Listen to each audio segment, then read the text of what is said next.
కేంద్ర ఆర్థిక సంఘ నిధులను నేరుగా పంచాయతీలకి అందించి స్థానిక పరిపాలనను బలోపేతం చేస్తున్న ఘనత కూటమి ప్రభుత్వానికి దక్కుతుందని మంత్రి ఆనం రామనారాయణ రెడ్డి అన్నారు. నెల్లూరు జిల్లా పరిషత్ సాధారణ సర్వసభ్య సమావేశంలో మంత్రి పాల్గొన్నారు. ఇటీవల దివంగతులై మాజీ జెడ్పీ చైర్మన్ బాల చెన్నయ్యకు సంతాపం తెలిపి సమావేశాన్ని ప్రారంభించారు. ఇక రాష్ట్ర విద్యారంగంలో విప్లవాత్మక మార్పులకు శ్రీకారం చుట్టడంతో పాటు తల్లికి వందనం పథకాన్ని అద్భుతంగా అమలు చేసిన మంత్రి లోకేష్ ను అభినందిస్తూ కావలి ఎమ్మెల్యే కృష్ణారెడ్డి ప్రతిపాదించిన తీర్మానాన్ని సభ ఏకగ్రీవంగా ఆమోదించింది. సభ్యులు చర్చకు లేవనెత్తిన పలు అంశాలకు సంబంధిత విభాగాల అధికారులు సమాధానాలిచ్చారు. ఇక జిల్లాలోని గ్రామీణ ప్రాంతాల సమస్యలపై జెడ్పీటీసీ సభ్యులు అర్థవంతమైన రీతిలో చర్చించడం మంచి పరిణామమని మంత్రి అన్నారు. సర్వసభ్య సమావేశం సజావుగా సాగింది. దీనిలో అనేక అంశాలు ప్రస్తావనకు వచ్చాయి.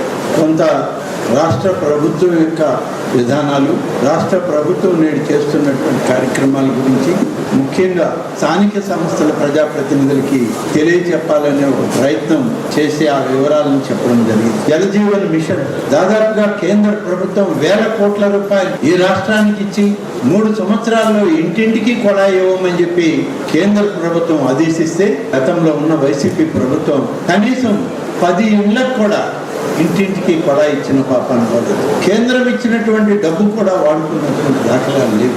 గ్రామీణ వ్యవస్థ మీద అశ్రద్ధ, గ్రామీణ ప్రాంత ప్రజల పట్ల నిర్లక్ష్యం, త్రాగునీరు ఇవ్వలేనటువంటి దుస్థితి. ఇవాళ మా ప్రభుత్వం అధికారంలోకి వచ్చాక ఈ స్కీమ్ రద్దయిపోతుంది, దీని సమయం అయిపోతుంది అని చెప్పి తెలిసి వెంటనే కేంద్ర ప్రభుత్వం దగ్గరికి, ప్రధానమంత్రి నరేంద్ర మోడీ గారి దగ్గరికి చంద్రబాబు నాయుడు గారు, పవన్ కళ్యాణ్ గారు ఇద్దరు వెళ్ళి ఇది ఇంకొక 2 సంవత్సరాలు పొడిగించండి, లేకుంటే మా రాష్ట్రంలో దాహార్తి తీరదు అని అడిగితే కేంద్ర ప్రభుత్వం మంచి ఆలోచనతో ఈ యొక్క జలజీవన్ మిషన్ యొక్క కాల పరిమితిని పెంచి మరొక 2 సంవత్సరాలు ఈ నిధులు వాడుకోండి.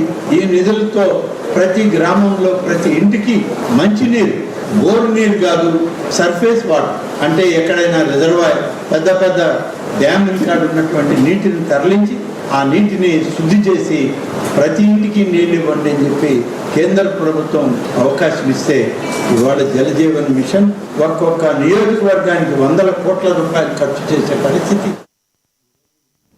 సిద్దిపేట